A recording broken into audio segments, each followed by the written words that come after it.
Oi, oi, oi, Olá, oi, boa olha noite, galera. aqui. Estou aqui Boa noite. com o senhor Gabriel Nascimento. Não ouço ainda. Oi, tá me ouvindo? Será que me ouve? Tá me Consegue me ouvindo? ouvir?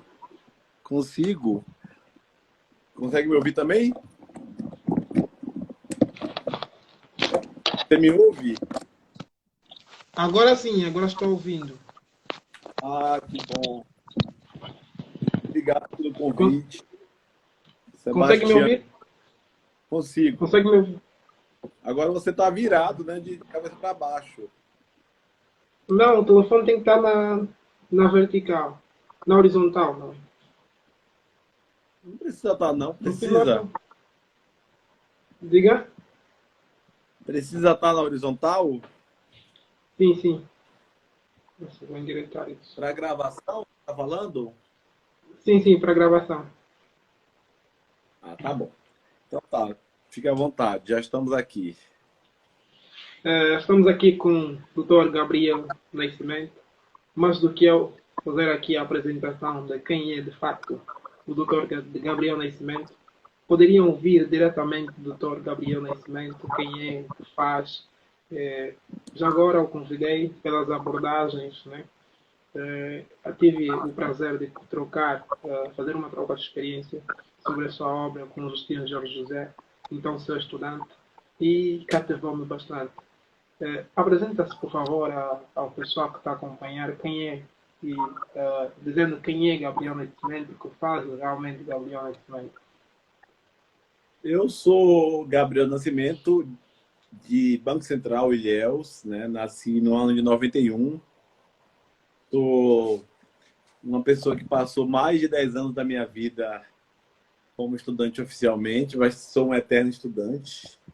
Sou uma pessoa muito família, né?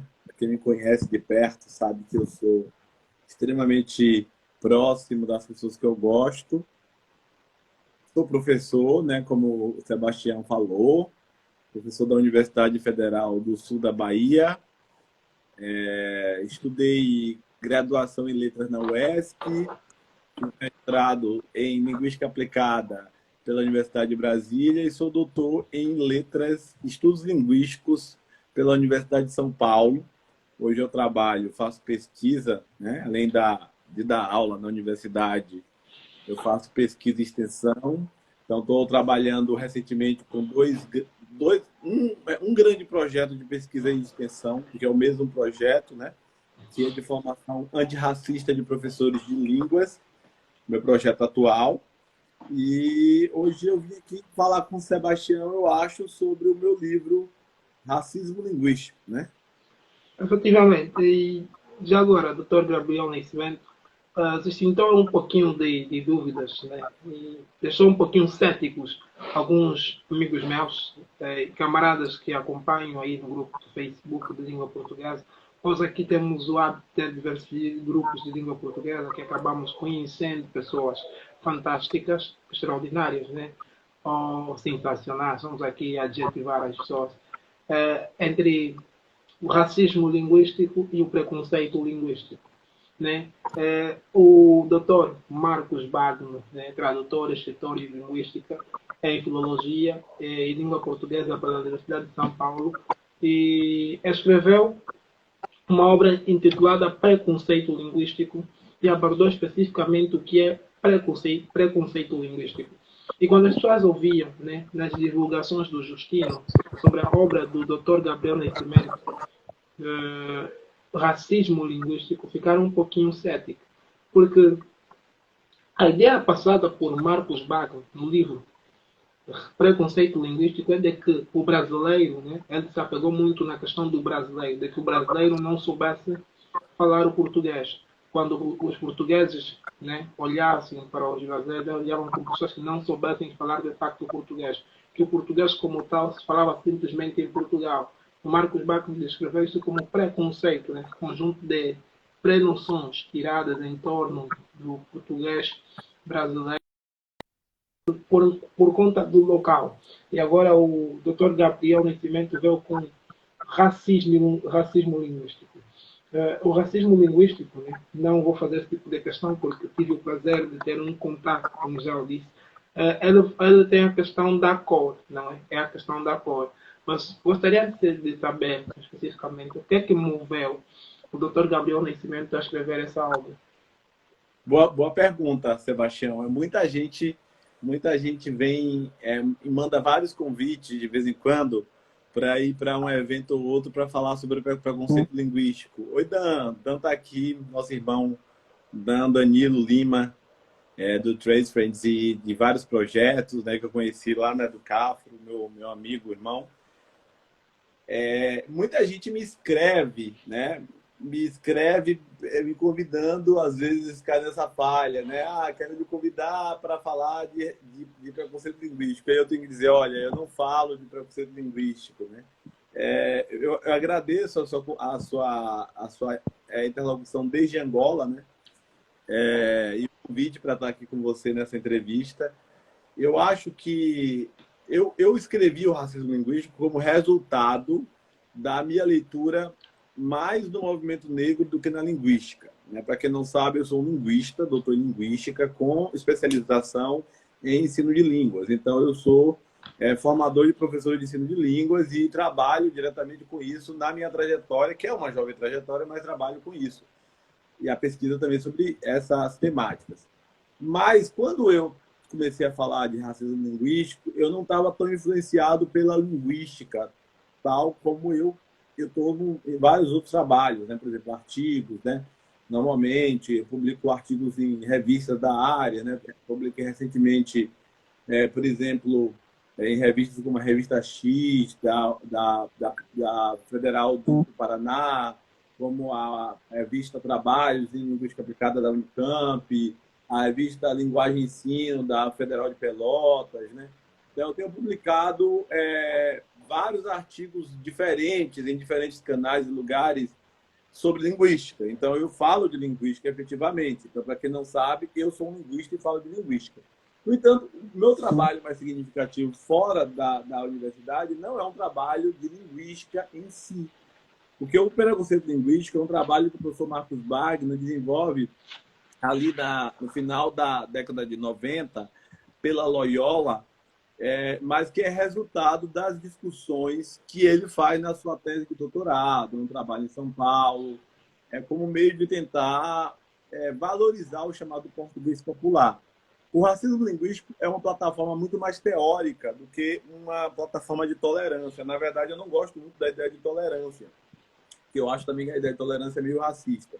Então, eu comecei a trabalhar o racismo linguístico, teoricamente, para pensar uma língua. Então, eu não estou aqui falando dos falares das pessoas em si, mas como a língua ela traz nela aspectos que são constituídos junto, par e passo, com os grandes sistemas, seja o nacionalismo, o capitalismo, o colonialismo, o liberalismo, e todos esses ismos são constituídos pelo racismo. De que forma o racismo constitui esses ismos? Também constitui a língua.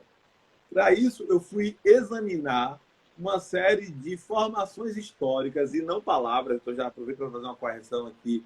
Tem muita gente que lê meu trabalho como um trabalho, sei lá, de monitoramento, né? De monitorar a linguagem das pessoas, né? De ensinar as pessoas a não falar criado mudo, falar, sei lá. Não, não é isso. O trabalho não é sobre isso. Mas um trabalho que eu fui analisar muito influenciado pela obra do filósofo camaronês Achille Mbembe, a palavra negro.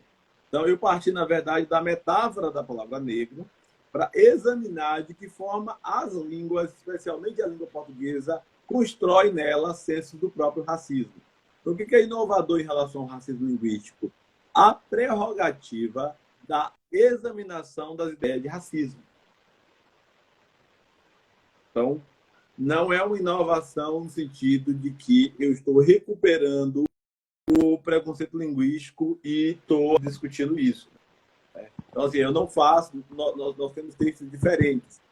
Tanto é que eu valorizo muito o trabalho do professor Marcos Wagner, assim como eu tenho certeza que ele valoriza o meu, mas o meu trabalho não é um trabalho lexicográfico, não é um trabalho de manual, é um trabalho teórico. Assim como o Brasil tem outros teóricos, e claro, não estou me comparando nem de longe a eles, né? Mas eu vou citar um que para mim é muito padrão, né? Milton Santos, né? Para mim, Milton Santos é muito padrão do teórico brasileiro, né? Um homem preto, baiano. Já ouvi falar. Já ouviu falar de Milton, né? Então, Milton Milton Santos fala também da identidade cultural, identidade nacional. Isso, isso. E ele é muito importante, Milton, porque ele é um geógrafo baiano que trabalhou diretamente nossos institutos de geografia e estatística e formulou uma teoria. Então, nós precisamos valorizar, sim, os teóricos. Né? Os teóricos, ao fim e ao cabo, são muito desvalorizados. Né? As pessoas, geralmente, veem os teóricos como uma porta de entrada de uma dada intelectualidade, mas elas não respeitam que o teórico traz grandes reflexões. Então, o trabalho do professor Marcos Wagner é um, o meu trabalho é outro. Com todo respeito, eu acho que a gente caminha com coisas diferentes. Então, o racismo linguístico ele é uma teoria sobre as ideias linguísticas, digamos assim, né? Então, e o preconceito linguístico é um ativismo sobre a ideia de tolerância do falar. São coisas que se cruzam? Sim, em vários momentos se cruzam. Quando a gente vai falar da ampla população negra brasileira, Sebastião, a gente precisa levar em conta os falares dessa ampla população negra brasileira. Inclusive, dizer que o preconceito linguístico no Brasil é extremamente evidenciado, nós já temos dados hoje, pelo racismo linguístico, né? Porque, afinal de contas, o preconceito linguístico passa a existir por conta da nossa formação histórica, ou seja, a maneira como as tais línguas nacionais, em especial o português, elas têm um senso, uma percepção de homogeneidade, de normatividade, e elas ignoram a contribuição de falares africanos, indígenas. No caso do Brasil, no nosso caso especificamente, a gente é amplamente influenciado pelas línguas banto, muito influenciado pelas línguas banto. Doutor Gabriel, Sim. Tocou num ponto bastante interessante e eu tenho uma questão. É sobre a questão da a questão homogênea da língua. Acredita que essa questão da homogeneidade da língua poderia matar os fatores culturais? Poderia matar os fatores culturais, efetivamente, porque, na verdade, nenhuma língua consegue ser homogênea, porque as pessoas não são homogêneas, Sebastião, né? Mas a homogeneidade ela é uma tentativa de matar os fatores culturais, sim, na língua, né? Por exemplo, eu vou dar um exemplo, né?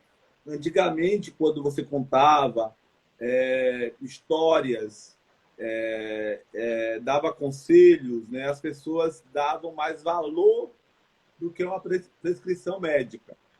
As pessoas hoje dão muito mais valor à prescrição médica. No entanto, a contação de boca a boca dos mais velhos para os mais novos é um exame da língua que vai virando homogêneo, ou seja, as pessoas não acreditam mais no que não é testado.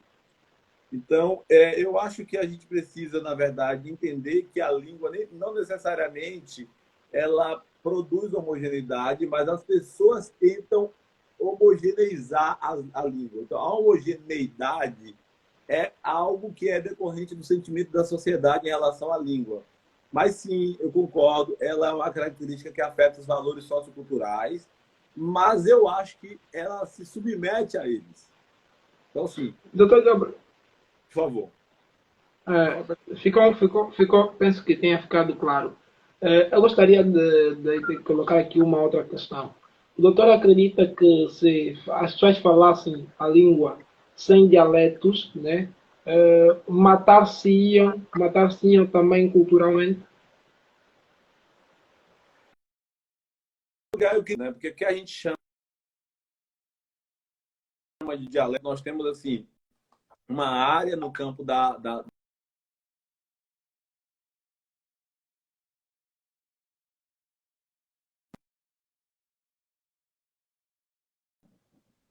Um pouquinho.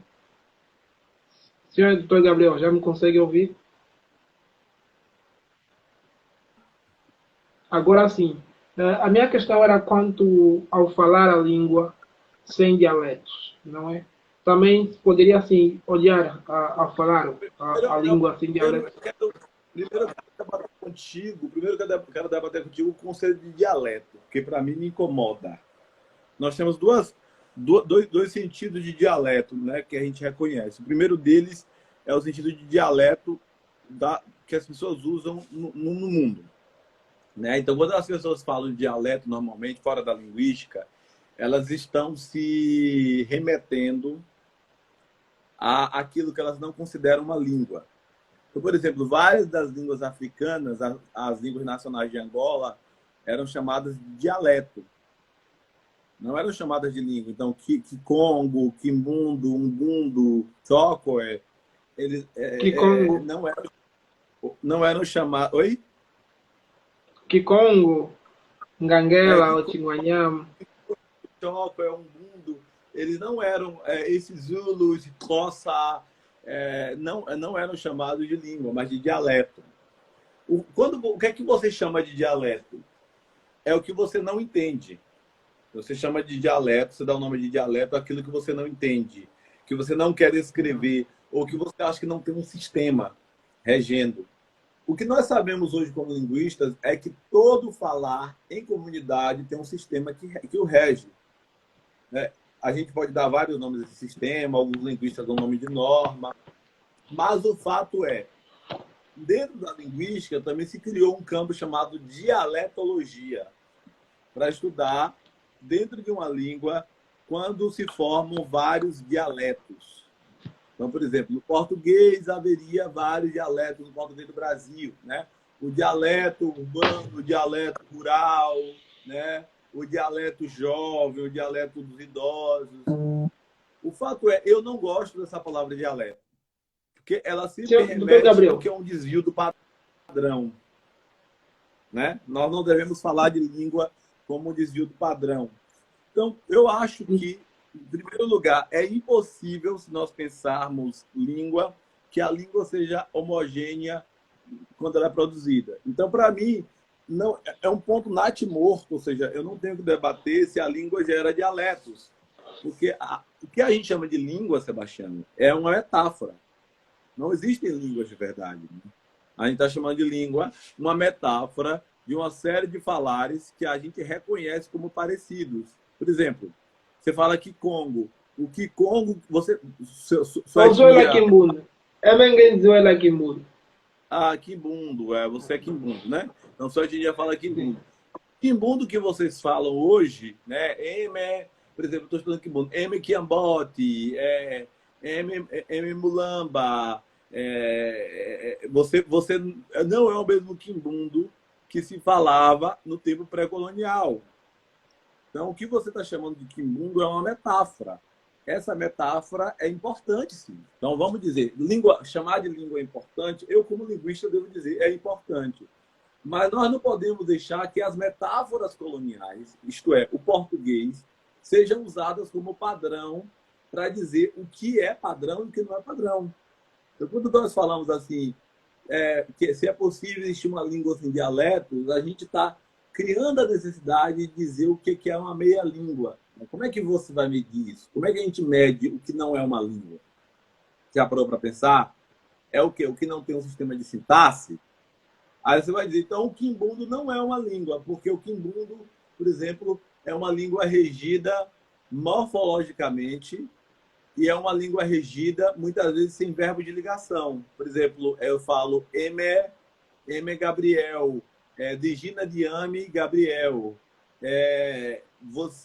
Eu faço essa referência, muitas vezes, sem verbos no centro, como há em outras línguas. Né? Em outras línguas, há verbos no centro. Então, a gente não pode dizer que um certo sistema sintático é o que rege a ideia de existência de uma língua. E quando você fala de língua versus dialeto, fica parecendo, em geral todo mundo dizendo isso, fica parecendo que dá para medir o que é uma língua e dá para medir o que é um dialeto. E não dá para medir porque você vai usar o óculos do sistema das línguas nacionais europeias. A gente já sabe hoje de línguas chamadas, por exemplo, polissintéticas, né? que são línguas eminentemente morfológicas na sua composição, mas que têm significados referentes extremos, né? Por exemplo, frases inteiras compostas em núcleos sintéticos gigantes, morfológicos, né? Isso quer dizer que as línguas têm suas complexidades nos sistemas de representação desses lugares. A língua pode não ter verbo, a língua pode não ter artigo. Por exemplo, uma das coisas para a gente perceber, para eu acabar minha resposta para você, o brasileiro geralmente não estudado ou que fala o português coloquial, que eu falo isso sempre, né? Fala as meninas, fora do formal, as meninas. E o Gregor Guy, na década de 80, vai dizer que as meninas é um traço que vem do Banto. Por que ele vai dizer que as meninas é um traço que vem do Banto? Porque ele vai analisar que na língua quimbundo, que é a principal língua que influencia o português brasileiro no século 17 e 18, você tem a marcação de número, né, feita na morfologia da composição da frase. Por exemplo, você fala o azekele, fala engazekele, o azekele, desculpa, olha, eu não sei pronunciar, o azekele, e fala tu azekele. Você fala o a, fala engazekele. Então, essa composição de plural singular, ela é feita diretamente na morfologia nas línguas africanas, especialmente das línguas banto, né? Então, o que vai definir as meninas no português brasileiro é uma influência banto. Como é que você vai julgar, então, que as meninas é um dialeto? Para você julgar que é um dialeto, você tem que evidenciar a ideia de que tem uma concordância. Porque no português europeu tem concordância. Mas no português brasileiro não pode haver essa concordância, porque o português brasileiro não é influenciado majoritariamente pelo português europeu. Pelo contrário, vivemos séculos onde o português era a língua menos falada do Brasil. O português passa a ser a língua mais falada do Brasil a partir do século XIX, início do século XIX. Então, a gente precisa identificar muito esse problema, irmão, porque a gente tem que ter o cuidado de não chamar de dialeto aquilo que não parece língua para o europeu. Então, doutor Gabriel, então neste caso o próprio conceito de dialeto acaba sendo uma questão de racismo linguístico, pois não? Então, eu considero que sim, que a ideia de dialeto, como a gente chama, ela vem da ideia de... Quem fala isso não sou eu, não, na verdade. Eu estou considerando, mas eu falo bobagem considerando. Quem fala isso é o linguista Michel de Graaf, haitiano, professor do MIT. O de Graaf, ele chama isso de full-fledged languages, que é uma coisa como línguas, eles chamam crioulos, né, que são línguas crioulas, né, é o crioulo haitiano, de full-fledged languages, que é uma espécie de línguas completas, né? Ele faz uma defesa do crioulo. E aí eu queria provocar a ideia de o que ele faz, por que ele faz essa defesa? Ele faz essa defesa baseado na ideia de estrutura? Não. Ele faz baseado na ideia de que os crioulos, isso, outro grande linguista africano esse, né? Porque o Michel de Graaf, ele é preto, mas ele não é africano. O outro linguista preto africano congolês, né? Saliko Kumufoen, que é estudioso de crioulas. Você conhece o Sali, né? Sali. Já li alguma coisa dele. É um expoente. Saliko Kumufoen, professor da Universidade de Chicago, inclusive. O Sali ele fala sempre que os crioulos não só têm os seus sistemas próprios, como eles passam a ser regidos por uma lógica própria. Então, por exemplo, para a gente entender como regem os crioulos, a gente precisa entender de criatividade. Então, assim, a gente precisa entender que, ao chamar um crioulo de dialeto, ou qualquer língua que supostamente desvie do padrão de dialeto, a gente está promovendo o racismo linguístico, sim, totalmente. Sim, e por outra, gostaria já que o senhor, o doutor Gabriel Nascimento, fez um estudo na língua portuguesa, creio que se tenha baseado muito no campo de estudo português. E dentro da lusofonia em si, vamos aqui citar países como Angola, Brasil, Portugal, Cabo Verde, a Ilha de Santo Tomé também pode ser citada. qual é o país que mais comete o racismo, ou pratica, não é cometer, pratica o racismo linguístico? Olha, que pergunta interessante, Sebastião. Eu tô besta com a possibilidade de não ter resposta. Eu não sei. Eu conheço muito o Brasil, mas eu não conheço a comunidade da CPLP inteira e nem tampouco saberia dizer. O que eu sei é, nós somos o português que mais se afastou em estrutura e sentimento do português de Portugal por influências outras, africanas e indígenas. Aí você vai falar, nós somos africanos, né? Nós somos, e eu concordo, só que vocês são multilingües. Então vocês falam Quimbundo, você fala Quimbundo, né? Falam Kikongo, Umbundo, Chokwe e outras dezenas de línguas que tem no sul-africano, que são línguas bantu. Mas nós não tivemos essa opção de continuar falando português e uma língua nacional. Então, nós tivemos que reinventar o português para fazer sentido no Brasil.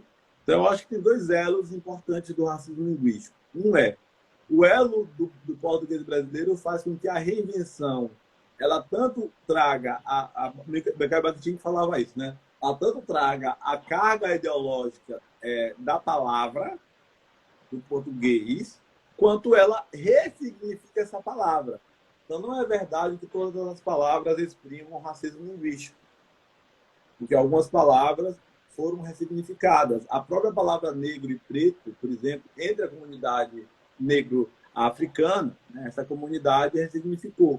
Então, eu acho que o Brasil é um país, talvez todos os países, né, um país por ter uma quantidade de mestiços muito grande, né, e que são, ora se reconhecem, ora não se reconhecem como negros, né, faz com que o Brasil produza mais racismo linguístico em termos de língua, na língua em si.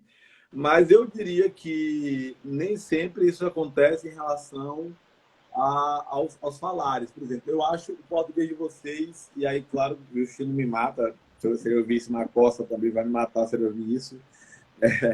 Eu acho que o português de vocês tem muitos mais traços segmentais, suprassegmentais do português europeu.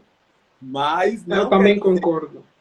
mas não quer dizer, peraí, eu vou tentar acabar minha resposta. Mas não quer dizer que, por exemplo, vocês não têm influência das línguas africanas. Pelo contrário, o léxico de vocês é muito mais africano do que o nosso léxico. Então, por exemplo, vocês têm um léxico, vocês chamam várias coisas com nomes extremamente africanos, né? Então, eu conheço do português deles, pelo menos, várias coisas que eu reconheço. Isso é banto, isso aqui é banto, isso aqui é banto. Mas, por exemplo, outros nem tanto. Outros são extremamente português e a gente criou uma palavra que fizesse mais sentido. Por exemplo, vou dar um exemplo grave aqui para todo mundo que está aqui assistindo a gente. A palavra bunda. A palavra bunda se tornou a palavra mais comum do português do Brasil e é uma palavra de origem banto, né? Mas o português de Portugal chama bunda de cu, né? Efetivamente, efetivamente. Oi? Efetivamente, é isso mesmo. O português de Portugal chama de cu. Como é que você chama? De bunda ou de cu?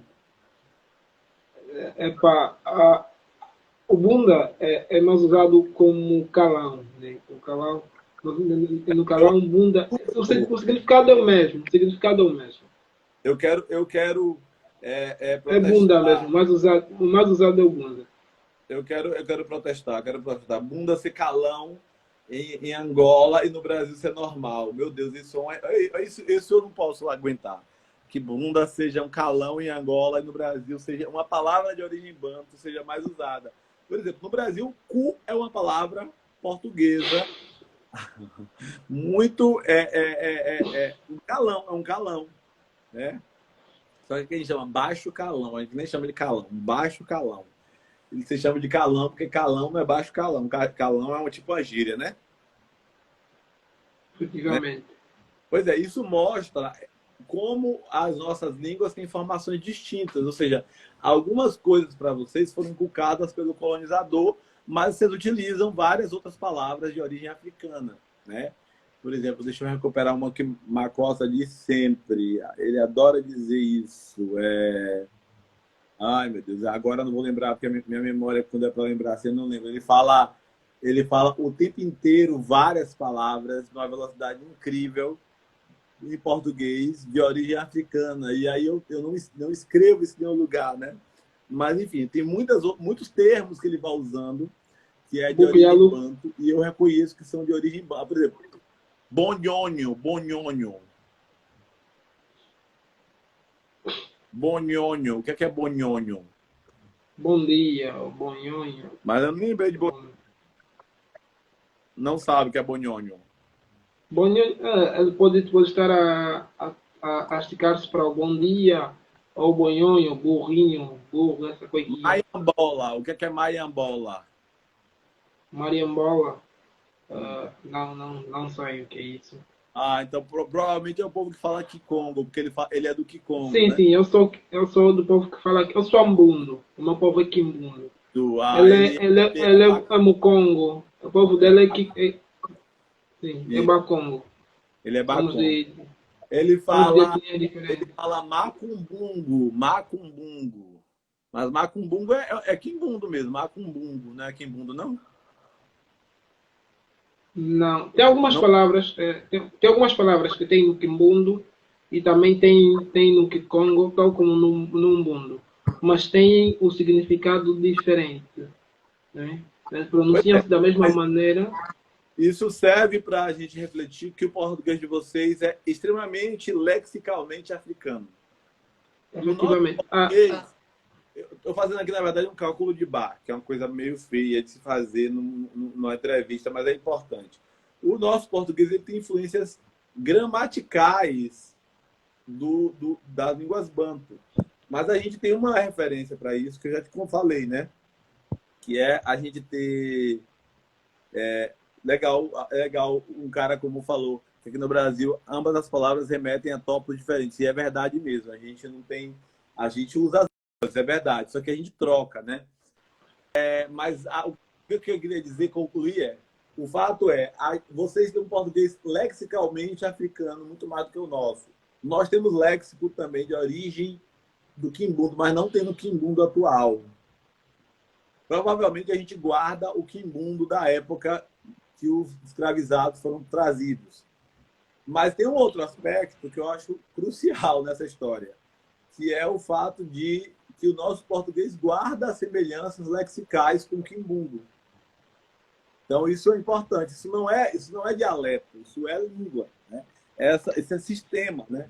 É sistema. O fato de você ter o marcador de as meninas prova que nós temos a mesma coisa de o azekele, de tuazekele, de ngazekele, sabe? Então, Sim, pode falar. o doutor Gabriel Nascimento acredita que devia-se fazer estudo ou investimento a fim de que se estudasse e se mudasse os conceitos que temos de dialetos, o conceito que temos de crioulo e a visão em si.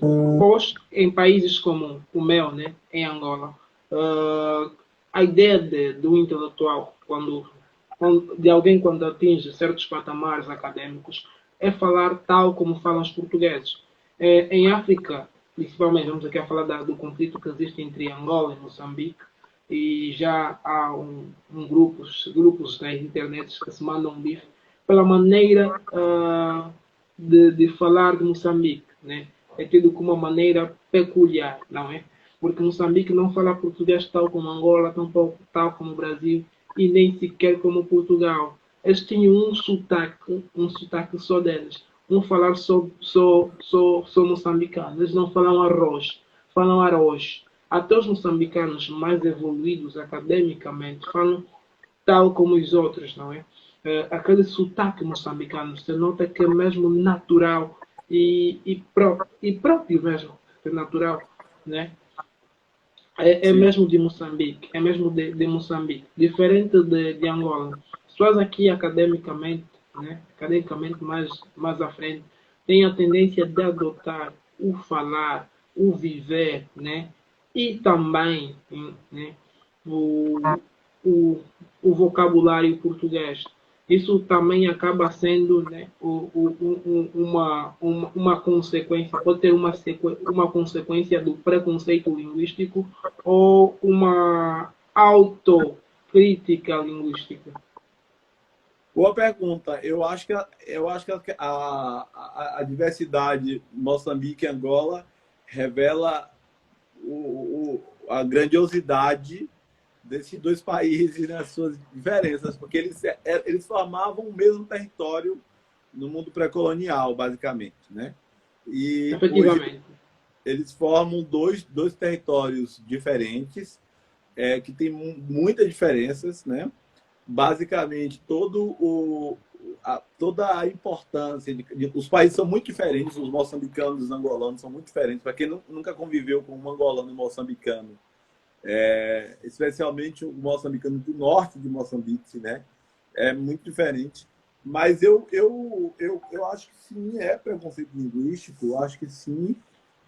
Eu não saberia medir a ideia de racismo linguístico em África, nesse momento, porque teria que entender, porque para vocês a categoria raça não funciona como para nós, né? Vocês são majoritariamente pretos, e são como não tem como dizer, por exemplo, que por exemplo, Somos negros. vocês discriminam também o povo do Congo, né? Vocês de Angola. O povo do Congo sofre muito em Angola também. A Angola virou quase os Estados Unidos dessa região aí. Vocês acabam. Doutor Gabriel, Oi. só atenção, no nome que o doutor usou, o nome preto em si, é um nome tido como, para alguns, né, principalmente ideólogos africanos, vamos olhar para os pan-africanistas, vamos pegar em Leão contra Damas, o nome preto acaba sendo, eles entendiam o nome preto como um nome ofensivo, gostariam de Ah, ser tratados simplesmente como negro, né? entendi. Embora que Deixa eu dizer de onde vem o uso da palavra preto para mim, né? Não para vocês, claro. É porque no Brasil, como a reconstituição desses signos, né? No Brasil, as duas palavras são usadas. Só que a palavra preto no Brasil é mais associada a quem tem a cor escura, retinta. Então, nós usamos nosso senso para classificar essa população, porque, de fato, a população, por exemplo, no caso do Brasil, a mais fragilizada. A mais fragilizada, a população que mais se parece com os nossos ancestrais africanos, né? População que se parece diretamente com os povos que chegaram nessa terra, né, e que ainda estão aqui. Então, a gente não eliminou a palavra preto do Brasil porque ela representa muito para o Brasil. Há quem tenha tentado, mas é muito bom saber que aí em Angola não é uma palavra bem-vinda. Aqui, mas porque aí de fato vocês todos são negros, aqui nem todos são pretos. Aqui no Brasil alguns são mestiços, alguns são claros, alguns são brancos mestiços, outros são sararás. O Brasil tem uma diversidade racial bem complexa, né? Bom, mas o fato é, o que eu estava falando? O Moçambique e Angola. E o fato é, eu acho que eu não saberia medir isso pela questão racial. Eu mediria isso pela questão etnológica, pela questão de etnicidades, perdão. Eu acho que a gente precisa identificar, Sebastião, a noção de etnicidade em África. O que acontece hoje não só com Moçambique, mas também com o Congo, que está também muito próximo de Angola, o Congo Democrático. A relação ela cria nexos de que o angolano vê esse português, no caso do Congo não é português, né? Esse português moçambicano como português errado, ou como português muito diferente. É o senso da percepção da diferença. Isso não necessariamente é preconceito linguístico em si, né? É preconceito linguístico quando ele começa a identificar que aquele falar é errado. Ou seja, não é preconceito linguístico a partir do momento que há percepção de uma diferença, sei lá, de Moçambique. Eu vi também um canal, né, no YouTube, o Imperador, aí de Angola, que eles ficam zoando a fala de um rapaz que é moçambicano.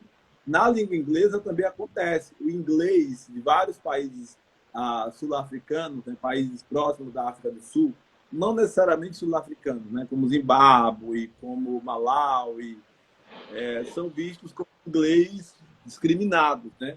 Internacionalmente, mas especialmente na África, onde os sul-africanos falam inglês que ele considera mais inteligível, mais compreensível do que o inglês das pessoas desses países.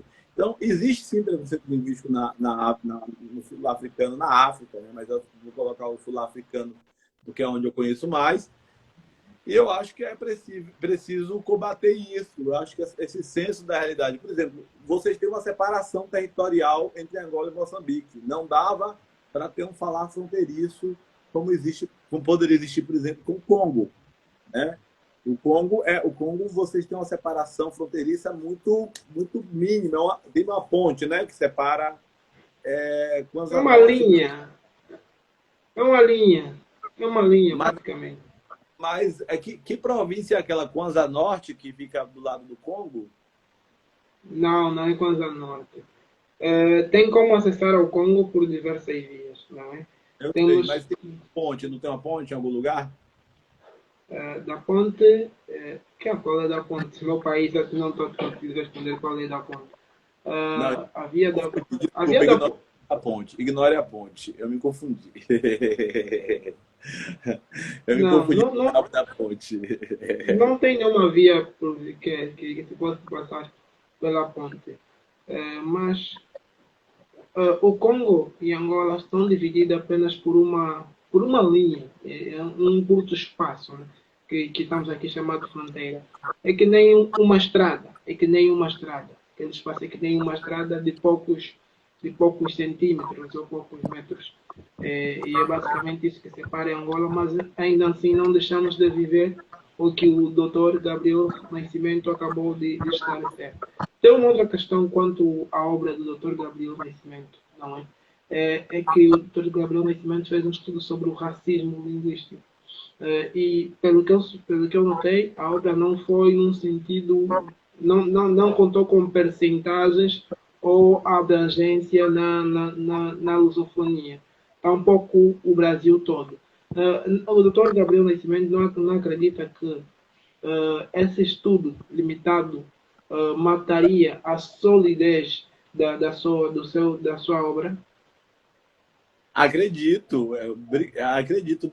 Sua lucidez é divina. Eu acho que eu não pretendi fazer um estudo de toda a lusofonia, porque seria muita audácia de minha parte. Primeiro, porque a lusofonia é uma mentira, né? É uma ilusão, né? Chamar de lusofonia línguas tão distintas e com significados é uma síndrome do colonizador, é da diáspora branca, né? Eu não gosto da ideia de lusofonia e eu acho que ela de certa forma, impõe os saberes de Portugal na gente. Eu acho que se eu quisesse fazer um trabalho de racismo linguístico na lusofonia, isso me exigiria viajar a vários países africanos, inclusive Angola, que seria o berço mais importante da minha viagem, né? Acho que Angola é um lugar para passar muito tempo em Angola. Não é para ficar uma semana em Angola. Angola é um lugar para ir lá nos vários lugares, né? Como o Iji, como, enfim, como a terra direta, né, dos ancestrais de línguas quimbundos, os umbundos como você, zumbundo como você. Mas eu acho que eu não pretendo ainda, né? Por que eu não pretendo, Sebastião? Porque a gente tem que ter honestidade intelectual. Então, a gente faz. Efetivamente. Meu trabalho está sendo lido em Angola. Eu fico muito feliz, muito orgulhoso de que eu esteja sendo lido em Angola, né? Eu fico mais orgulhoso ainda de saber que os angolanos têm perguntas reais sobre o meu trabalho, né? Eles não querem apenas ficar inventando assunto para falar sobre racismo linguístico. Eles estão lendo, estão preocupados. Mas, efetivamente, eu quero que os angolanos falem de racismo linguístico, porque são os angolanos que vão saber reconhecer em Angola o que é o racismo linguístico em Angola. Será que existe? Existe. Para mim, existe. Do Gabriel, eu acho que existe. Porque raça não é uma criação perdão, não é raça que cria racismo, é racismo que cria raça. Efetivamente. que Doutor você Gabriel, um país no sul global como Angola, com muita gente extremamente criativa, mas que ali existe um conjunto de línguas nacionais que são ignoradas. Então, essa ideia de língua escolar, doutor Gabriel, ela cria olha lá, pode falar.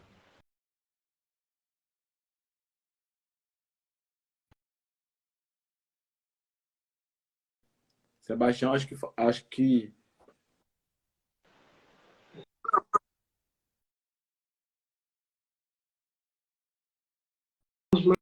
não com problemas de sinal, mas creio que já se vai resolver. pode falar. Eu te ouvindo. Citou Tô autores te como ouvindo. Milton Santos e eu poderia citar aqui Daré Ribeiro, e eu também tenho o privilégio de conhecer, né, o Dr. Marcos Bagno por intermédio das obras. Por qual razão, né, o Dr. Gabriel Nascimento não trabalha com os institutos ou com as faculdades de letras, a fim de que esse trabalho não fique apenas com o trabalho do Dr. Gabriel Nascimento, porque é um trabalho de uma natureza tremenda, é que nem um mapa linguístico. Então, isso requer uma equipe grande. Por que não trabalha com os institutos, por exemplo, a Faculdade de Humanidades, de onde o Justino saiu, a Faculdade de Humanidades da Universidade de Agostinho Neto, a Universidade Metodista de Angola, que também tem o curso de língua portuguesa na vertente linguística. Por que não fala com o ICES Luanda, que também tem pessoas na área da investigação propriamente da linguística, para que esse trabalho se torne um trabalho da lusofonia, que esse trabalho seja expandido para a lusofonia. Porque a questão da linguística em si, a questão racismo linguístico, a linguística não toca somente numa língua. Eu posso pegar na língua portuguesa e na língua inglesa e fazer um estudo. Isso vai continuar a ser linguística. Essa é a capacidade, é a ciência maravilhosa. A linguística é uma ciência maravilhosa. Por isso o Michael Bakhtin também aborda tanto sobre o que é realmente a linguística. Temos aqui também doutores como o professor Zavone Ntondo, que escreveu Angola, Povos e Língua, que fala sobre a língua e os povos e a maneira como uma língua distinta pode interligar um povo, a maneira como a língua portuguesa chegou a Angola e uniu povos, não é? Porque Angola não tem nação, Angola tem nações, uniu estes povos e mantenham esses povos ligados. A língua portuguesa se tornou a língua oficial. Poderíamos olhar nesses pontos, quais são as peculiaridades em Moçambique, em Angola, em Cabo Verde, em São Tomé, e ter um trabalho fantástico, tal como o primeiro mapa linguístico do Brasil, que eu digo sempre, o Brasil está de parabéns, parabéns, parabéns, por conseguirem fazer um mapa linguístico, que é um trabalho incrível. O Dr. Gabriel Nascimento poderia dar passos largos, trabalhar com as embaixadas, a Embaixada de Angola, a Embaixada de Portugal, a Embaixada de Moçambique. Aquilo seria o surreal. E o estudo seria ainda mais extenso. E teríamos uma coisa ainda mais aliciante para ler. É isso que eu acredito que se poderia fazer quanto a esse estudo do racismo linguístico. Eu concordo, mas eu já trabalho na faculdade de letras, já publico vários textos, já trago. Agora, eu tenho assim, uma concepção, até como acadêmico, né? Estou aqui vendo vários outros colegas, o João Ney, minha colega, querida amiga, que a gente não pode achar que a academia, que essa relação é uma relação romântica, assim, fácil de ser realizada. Olha aí o trabalho de pós-graduação de Rodrigo C.A., que está aqui, sigam também, que eu vou estar, eu acho que eu vou estar na banca, né? Eu acho que a gente pode ter cuidado muito com a ideia de que a gente vai trabalhar em conjunto com esse povo e eles vão se abrir. Quem domina a universidade no Brasil, não sei em Angola, mas são os brancos, né? Domina a universidade no Brasil, não está querendo falar de racismo linguístico. Doutor Gabriel Nascimento, o tempo limite é 1 hora, né? E já estamos a atingir e creio que chegou o momento de considerações finais. Chegar. Tranquilo, né? Eu faço com todo prazer.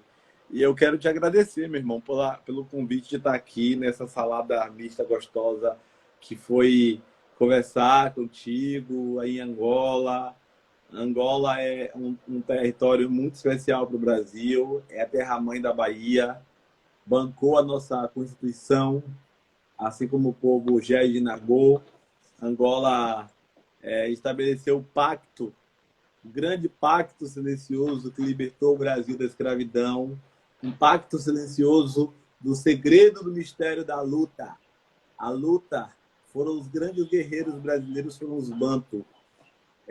Então, eu acho que estar com você é uma honra. Você é meu amigo, meu irmão, que me foi trazido por Justino, por Macossa.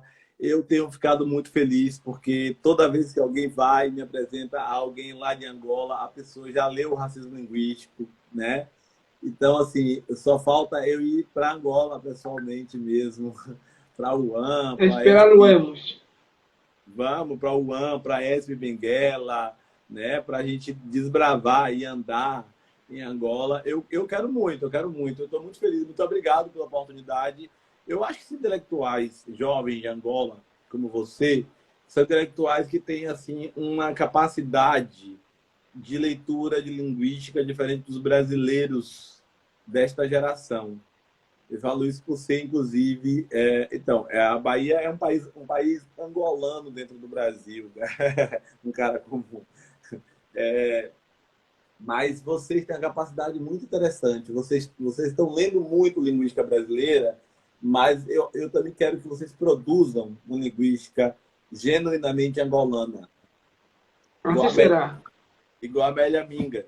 Produzir uma linguística genuinamente angolana na UANI, na ESP Benguela, na ESP Bengo, na verdade. E, enfim, produzir uma linguística angolana é o meu grande desejo junto com vocês, que vocês estejam à frente desse projeto, para que a gente vá se encontrar amanhã depois, você dizendo, olha, publiquei esse livro aqui, foi no Brasil? Foi. Publicou, mas levou para Angola, publicou lá também, divulgou lá também. É isso aí, publicar uma linguística genuinamente angolana. Espero que você, Macossa, Justino e todos os meninos angolanos, Bakongo, Umbundo, Ovimbundo, continuem produzindo muito teoria e essa intelectualidade negra angolana continue viva em nossos corações. Muito obrigado pela oportunidade de estar aqui com você. Eu toparia sempre, você sabe disso.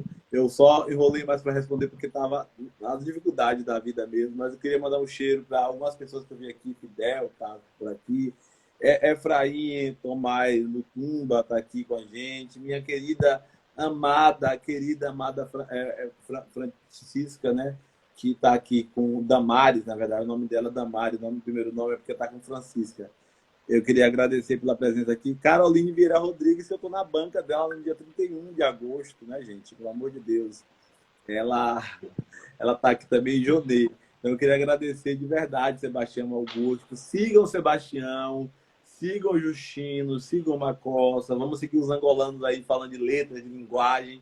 Eu participo, Sebastião, num grupo de africanos de linguistics, de língua inglesa da África. E você não sabe como é interessante, engraçado, as brigas que os africanos fazem de Angola, porque eu sou professor de língua inglesa, né, gente? Para quem não sabe, é minha profissão. E aí é muito interessante ver os nigerianos brigando com pessoas de outros países.